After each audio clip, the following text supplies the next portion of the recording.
ان کی شریعت پر پابندی لگائی جائے گی، ان کے قرآن کے 26 آیتوں کو نکالنے کی بات کریں گے۔ ابھی وہ وسیم رضوی، وہ گونگا، وہ بہرا، وہ ایمان فروش، وہ بے ضمیر انسان ہمارے قرآن پر اعتراض کرتا ہے۔ وسیم رضوی عبداللہ سالم کا تمہیں چیلنج ہے، قیامت تو آسانی سے آ سکتی ہے، لیکن تم ہمارے قرآن سے 19 آیت تو دور کی بات، تم قرآن سے 19 نقطے بھی ہٹا نہیں سکتے۔ کیوں؟ یاد کرو، بتاؤ اپنے گروؤں کو، بتاؤ اپنے نیتاؤں کو، نکیرس پربننت ورتانی ولن تجد لسنت اللہ تبدیلا۔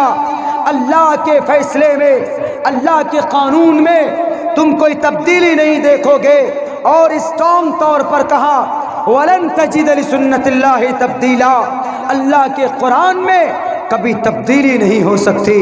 تم جن ہاتھوں سے تم 26 آیتوں کو نکالنے کی بات کرتے ہو، پتہ ہے یہ قرآن کون ہے؟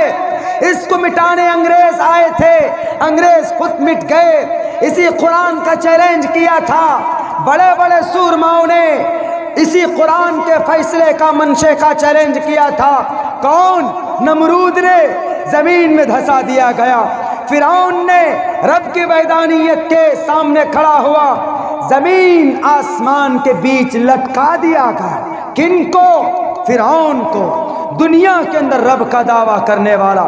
اسی لیے وسیم رضوی، منسٹری کی کرسی اگر تمہیں ملی ہوئی ہے تو یہ کرسی تمہارے لیے تمہاری قبر بن جائے گی۔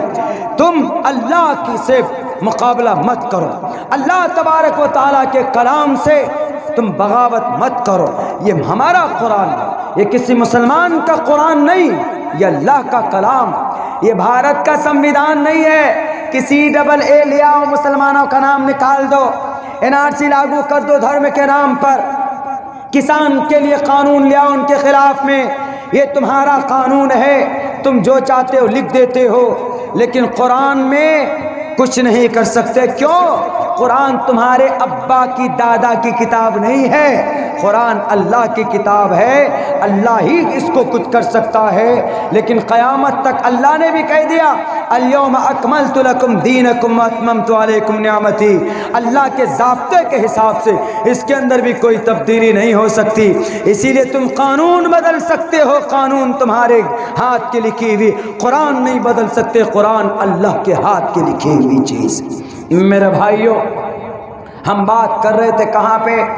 بھارت کے تیمور لنگ آیا، تیمور لنگ کے بعد اس دیش میں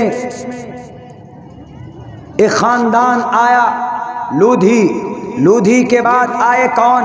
بابر۔ 1526 میں بابر آیا، اور 1526 سے لے کر 1857 تک بابر کی خاندان کی حکومت چلی۔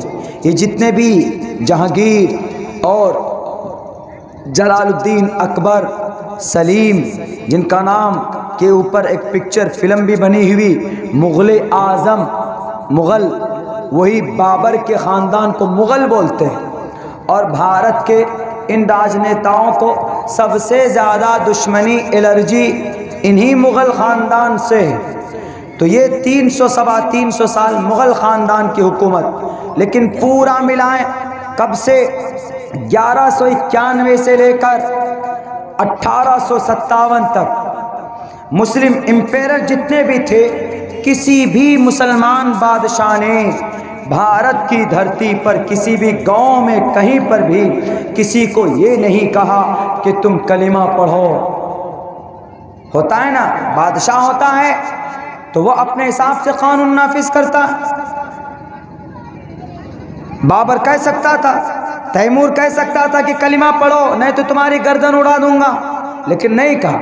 جلال الدین نے بھی نہیں کہا، بلبن نے بھی نہیں کہا، لودھی نے بھی نہیں کہا، قطب الدین ایبک نے بھی نہیں کہا، کسی نے نہیں کہا، بلکہ سب کو اپنی اپنی کرسی کو آگے بڑھانا تھا، کرسی کو مضبوط کرنا تھا۔ ایک بادشاہ، ان 700 سال میں صرف ایک بادشاہ ایسا گزرا کہ جس نے تبلیغ کی، تبلیغ مطلب to convey the message of Islam, convey the message of Islam to the non-Muslim people.